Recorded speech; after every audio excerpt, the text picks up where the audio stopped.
Hey guys, welcome back to my channel. My name is Mike. You guys are rocking with me on Mike's Intellectual Corner. On today's episode, we're diving into a new series. This is Alexander the Great. This is part one. Without further ado, just like always, we're just going to dive right into it. Let's go. In 334 BC, Alexander, king of Macedonia, began one of the greatest military campaigns in history against the superpower of the age, the Persian Empire. Just 20 years old, his brilliant and fearless leadership won him battle after battle. And in an astonishing 10-year campaign that took him to the edge of the known world, he carved out one of the largest empires ever known. Few men have had such a massive impact on the course of history. To the Persians, he was Alexander the Accursed, but to the West, he was immortalized as Alexander the Great. Yeah, it kind of definitely makes you wonder, like, if the Persian Empire was going through some type of civil strife in order for the Macedonians to be able to conquer them so easily, you know what I'm saying? Because that is such a massive freaking empire to be able to be conquered so easily and so, quickly. So let's see.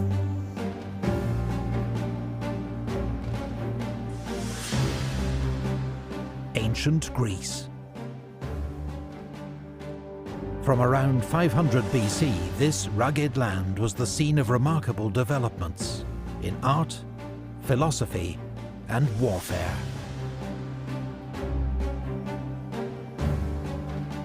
Its two greatest city-states were Athens, a naval power where democracy, art, drama, and philosophy flourished, and Sparta, an austere, militaristic society famed for its formidable army.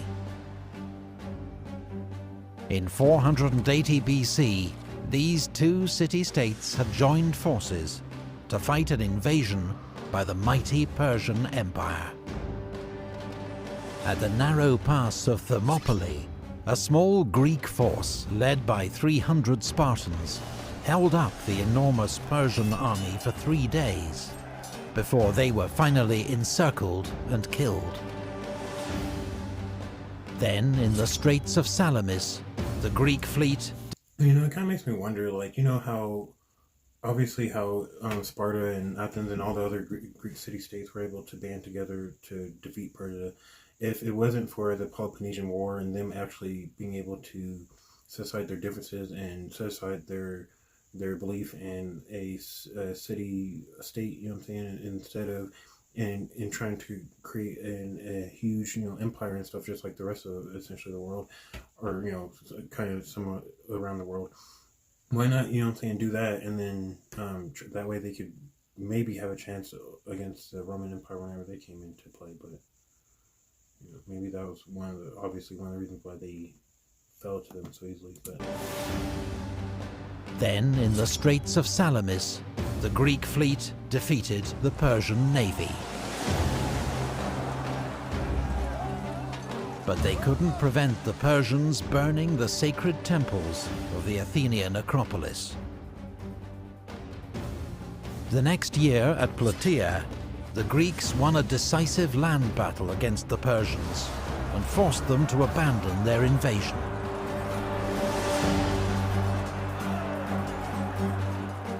The next 50 years were the golden age of classical Greece. But rising tension between Athens and Sparta and their allies eventually led to war, dragging the Greek world into decades of destructive fighting. Wars between the Greek city-states continued for almost a century, leaving them exhausted and vulnerable to a new rising power to the north. For centuries, sophisticated Greeks had viewed the mountainous kingdom of Macedonia as a backwater, Hicksville, barely Greek at all. But under King Philip II, Macedonia emerged as a formidable military force. His most famous reform? The introduction of the sarissa, an 18-foot pike, twice the length of a normal Greek spear, and wielded by trained infantry fighting in close formation, known as a phalanx. In 338 BC, at the Battle of Chaeronea, Philip's army crushed the joint forces of Thebes and Athens. Through alliance and conquest, Philip had already gained control over most of his neighbours. Now, following this victory, he united all Greece in an alliance known as the Hellenic League, or League of Corinth, with Philip as hegemon, or supreme commander. Only Sparta stood aside. Of course, I mean, if you think about it, Sparta was the only city, if I'm not mistaken, in Greece, or not in Greece, in Rome, that was actually technically still a free state. So, of course, it only makes sense that they're the only state that, didn't fall for this. Only Sparta stood aside. Philip began to plan a great campaign, a pan-Hellenic or all-Greek war against the Persian Empire. Their old foe was now an ailing superpower, its great riches ripe for the taking. But on the eve of launching his war, Philip was assassinated by his own bodyguard, victim of Macedonia's brutal court rivalries. He was succeeded by his 20-year-old son, Alexander, brilliant, restless, tutored by the great philosopher Aristotle, and already an experienced military commander. Alexander inherited his father's grand plan to invade Persia, but first he had to secure his own position as king. At home, he had potential rivals executed, then crushed rebellions in Illyria, Thessaly, and central Greece. He made a special example of Thebes, completely destroying the ancient city and selling its people into slavery. Damn, it's a good thing that didn't really backfire then, because, I mean, think about it, the rest of the world, or the rest of the Greek world could have easily thought to themselves, we gotta band together so that that doesn't happen to us, because that could easily happen to us, so pretty lucky that it didn't happen. Thebes, completely destroying the ancient city and selling its people into slavery. In the spring of 334 BC, now ready to launch his war against the Persian Empire, Alexander led his army across the Hellespont into Asia Minor. It was the start of one of the greatest military campaigns in history.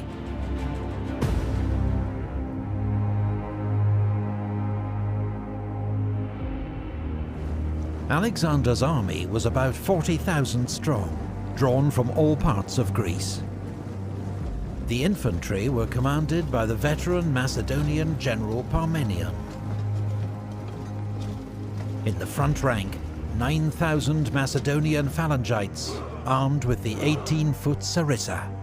These were professional soldiers, well-trained and drilled, who formed up for battle in the phalanx, 16 ranks deep. This packed formation presented a solid wall of iron spear tips and was virtually unstoppable. Yeah, I don't know if you guys play like Total War or anything like that, the Total War games, but definitely Total War Alexander the Great and Total War Rome. If you ever play with that formation right there, you can run through like half a person's army. It's ridiculous how strong and OP that formation is. It walled of iron spear tips and was virtually unstoppable. But it was also difficult to maneuver and highly vulnerable to attacks on its flanks or rear. Yeah, if I'm not mistaken, it's very, very slow because they have to move so tightly and stuff like that too. So on its flanks or rear. So 3,000 elite infantry, the hypaspists, or shield bearers, armed with shorter spears, guarded its flanks. They were commanded by Parmenion's son, Nicanor. The second line of Alexander's army was made up of 7,000 Greek allies and 5,000 mercenaries, armed as hoplites. They took their name from the hoplon, their large round shield, and carried shorter 8-foot spears. A hoplite phalanx was not as effective as the Macedonian phalangites, but still well armed and heavily armoured for the time.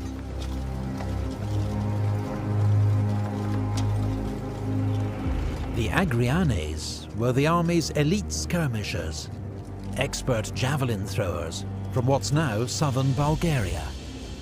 Other skirmishers from Thrace and Illyria were armed with javelins, slings and bows. The shock troops of Alexander's army were the companion cavalry, 1,800 elite horsemen, armed with spear and sword, commanded by Philotas, another son of Parmenion. Alexander led the royal squadron in person.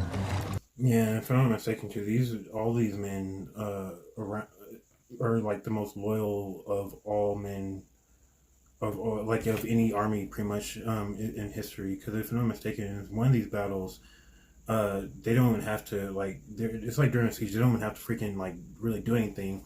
Freaking Alexander orders men to literally jump off a cliff. They do it because they're so loyal to him, and the guys who are being besieged are so afraid of this, of the fact that their army are so loyal to this man that they would be willing to do that they just give up the city just like that. If I'm not mistaken. Alexander led the royal squadron in person. There were also 1,800 cavalry from Thessaly, commanded by Callas, 600 from other parts of Greece, led by Erigyius, and 900 mounted scouts from Thrace and Paeonia, under Cassander.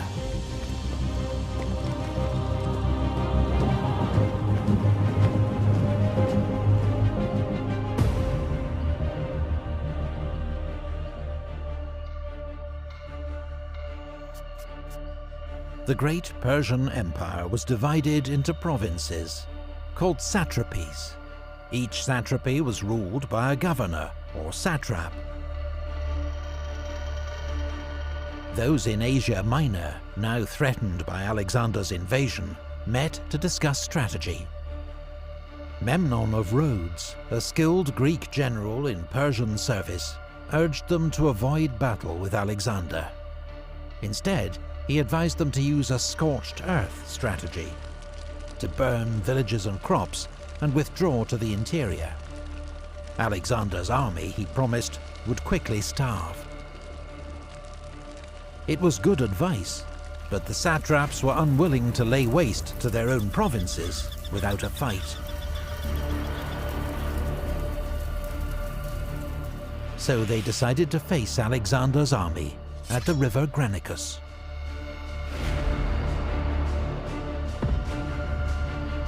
The Persian army formed up behind the river, which was shallow but 60 feet wide with steep banks. Their front line was a wall of cavalry, about 10,000 horsemen from across the empire. Medes and Hyrcanians from modern Iran, Bactrians from Afghanistan, and Paphlagonians from Turkey's Black Sea coast.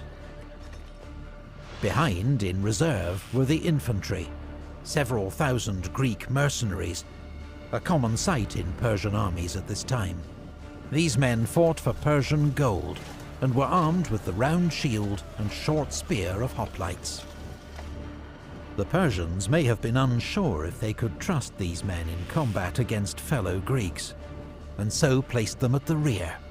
I mean, if anything, they should be more worried than anything, because if their fellow Greeks catch them, they're going to freaking slaughter them at the fact that they're treason. They literally are committing high treason on the utmost form. They're literally going to war with their own people. So they could trust these men in combat against fellow Greeks, and so placed them at the rear. Alexander, determined to attack and destroy this Persian force before it could retreat, raced to the Granicus with his best troops. On his left wing he posted Thessalian, Greek and Thracian cavalry under Parmenian's command. In the centre were the massed spears of the phalanx, its 6 divisions commanded by Perdiccas, Koinos, Amintas, Philip, Meleager and Crateros. On the right, Alexander himself with the companion cavalry under Philotas, as well as the elite hypaspists, the Agrianes javelin throwers, and the archers. Alexander, with 13,000 infantry and 5,000 cavalry in all, was probably slightly outnumbered. But ignoring advice to wait until dawn to cross the river, he ordered an immediate assault. He sent a squadron of companion cavalry to ford the river, followed by a regiment of hypaspists and the Paeonian light cavalry. Alexander, calling on his men to show their courage, then led his right wing across the river.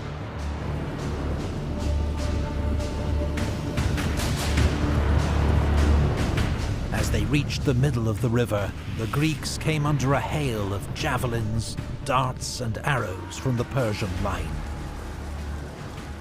Those that made it to the far bank were immediately charged by the Persian cavalry.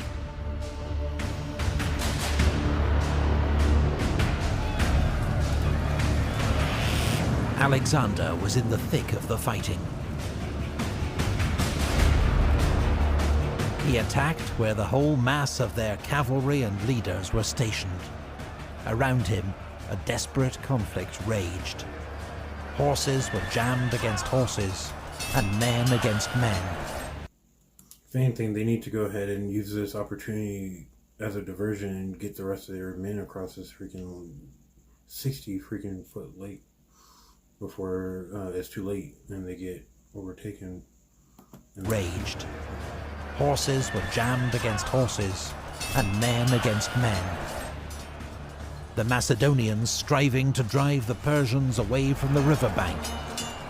The Persians determined to prevent them crossing, and to push them back into the river.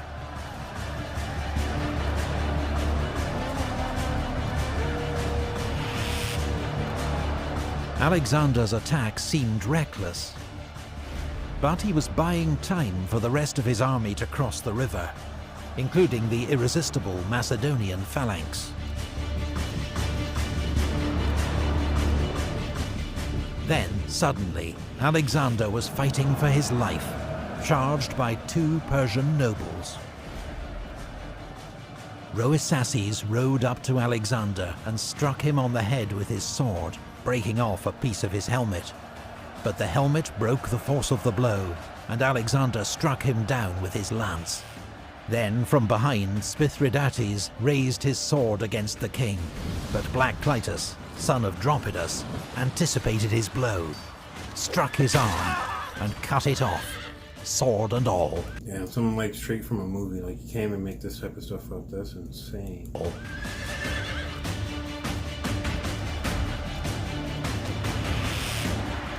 Now the Greek army was across the river, and the Persian cavalry faced a wall of Macedonian spears. Most turned and fled.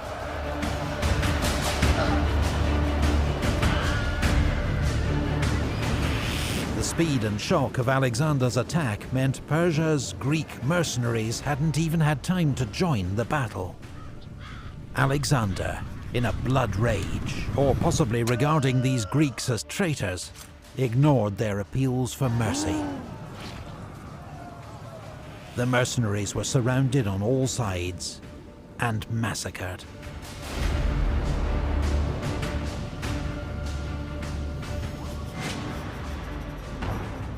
Alexander had won a great victory. Asia Minor now lay at his mercy. But the Persian Empire was still a land of immense wealth and power. Already, it was mobilizing its vast resources to face him. If Alexander was to conquer this empire and take his place in history, he'd next have to face Darius, King of Kings himself. Research. Definitely crazy. We're about to get into some crazy stuff here now with the Alexander the Great series. So, guys, if you guys like this video, don't forget to like, subscribe, and comment. Don't forget to also join me on my next episode to finish out the series. Without further ado, though, I'll see you guys when I see you. I'm out. Peace.